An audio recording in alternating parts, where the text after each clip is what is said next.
Hola chicas y chicos, ¿cómo están? Buenas tardes. Bueno, espero que estén bien, espero que hayan eh, hecho la actividad sobre la Primera Guerra Mundial. Me parece que, bueno, que es una actividad interesantísima y es un episodio clave en la historia del siglo XX.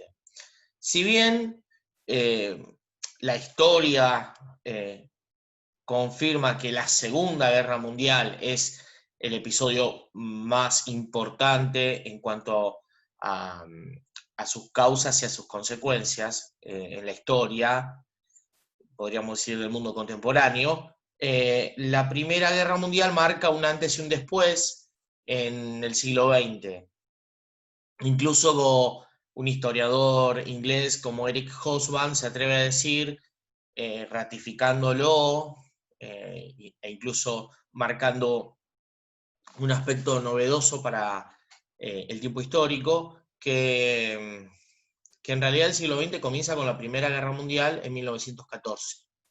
¿Por qué dice esto? Porque él considera que a la Primera Guerra Mundial se fue con una mentalidad, con un pensamiento, con una cultura todavía decimonónica, o sea, del siglo XIX, que el hombre que fue a la guerra en aquel proceso histórico, en aquel hecho bélico, fue con una mentalidad típica del siglo XIX.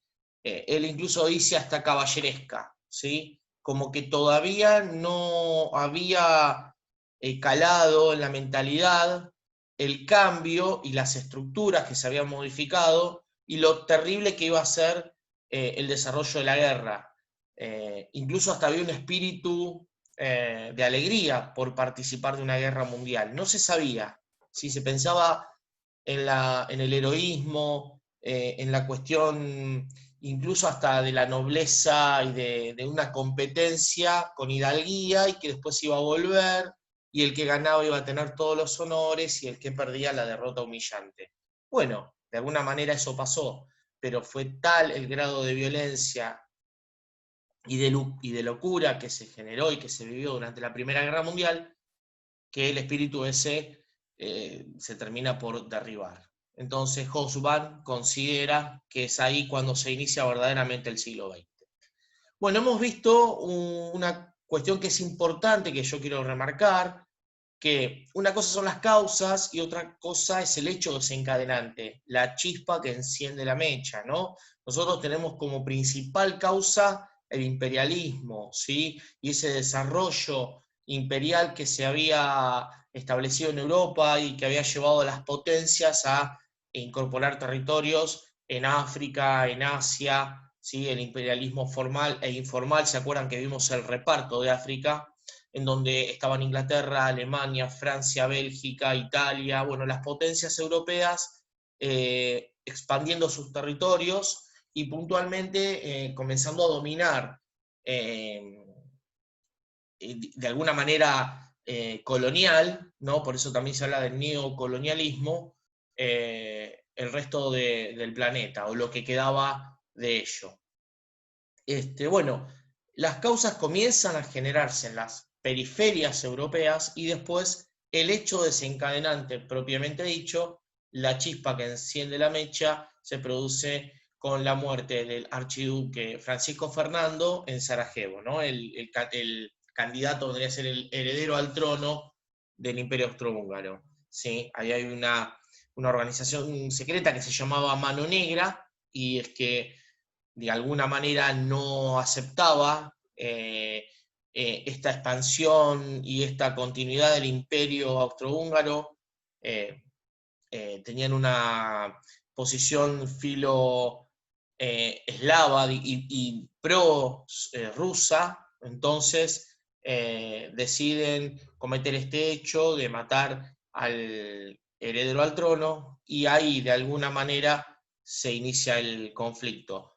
Ese conflicto hace que automáticamente se ponga en juego este sistema de alianzas que se habían desarrollado entre la Triple Alianza y la Entente Cordiales, ¿sí? Lo que después serían los aliados. De un lado, el Imperio Austrohúngaro y Alemania, y del otro lado Francia, Rusia, Gran Bretaña, Italia por un momento que se va a pasar en 1915 del lado de la Entente Cordiale, y por último en 1917 Estados Unidos, cuando ya la guerra comienza a desequilibrarse del lado de la Entente Cordiale.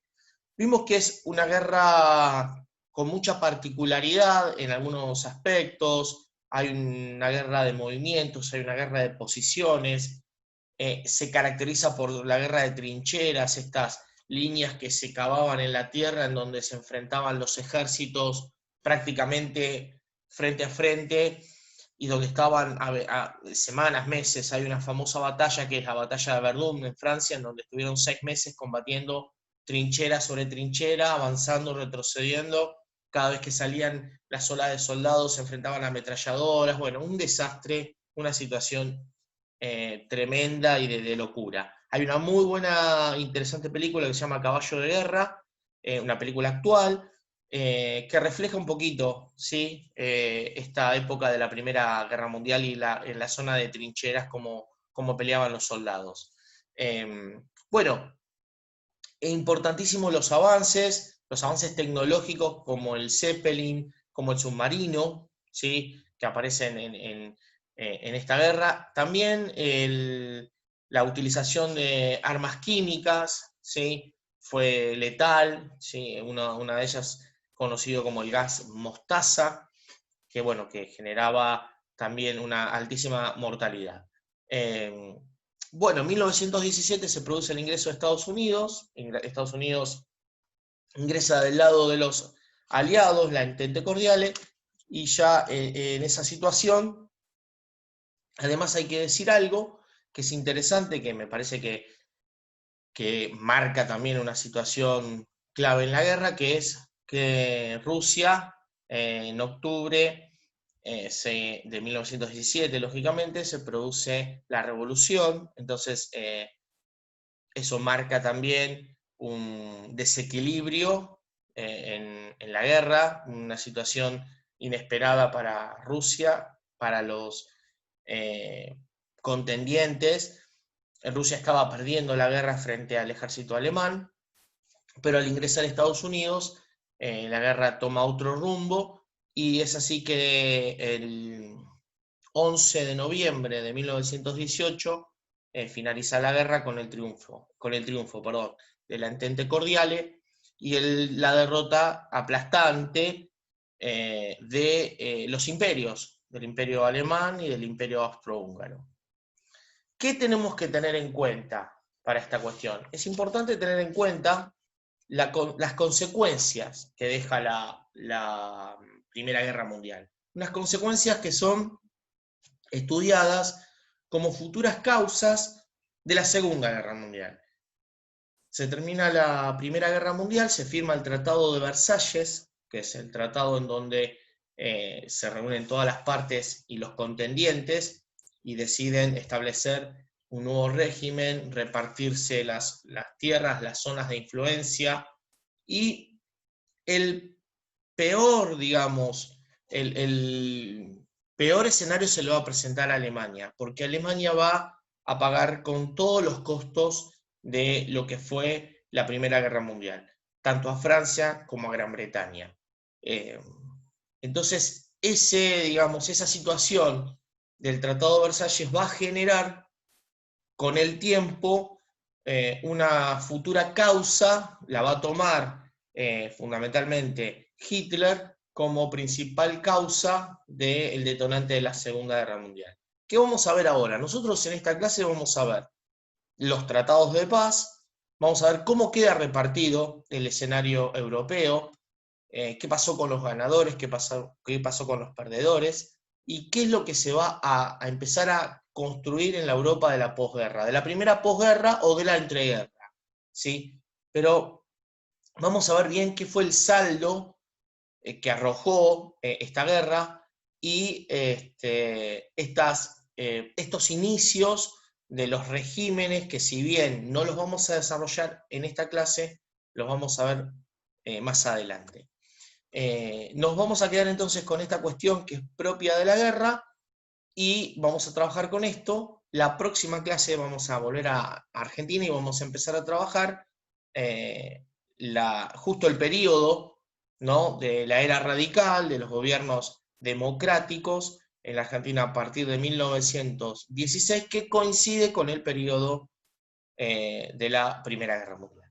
Bueno, simplemente quería hacer una especie de resumen de lo que fue esta primera parte de la guerra. Vamos a ver las consecuencias. Como siempre les digo, cualquier duda me escriben. Lo importante es estar al día, atentos, no atrasarse. Y bueno, y si me atraso, ya saben, tienen la posibilidad de incorporarse siempre con el último trabajo. Y si deben alguno, bueno, con el tiempo se van sumando con los otros. Lo importante es que, vuelvo a decir, falta poco, no queda mucho, no son tantas las clases que nos quedan, así que bueno, lo importante es que lo que veamos lo veamos bien, con criterio, que sean trabajos propios, de producción propia, recuerden eso, salvo cuando yo les digo que lo tienen que hacer de a dos, pero bueno, lo importante es eso. Cerramos acá. Cualquier cosita, chicos, ustedes me escriben y bueno, como siempre les digo, un saludo grande y nos mantenemos en contacto.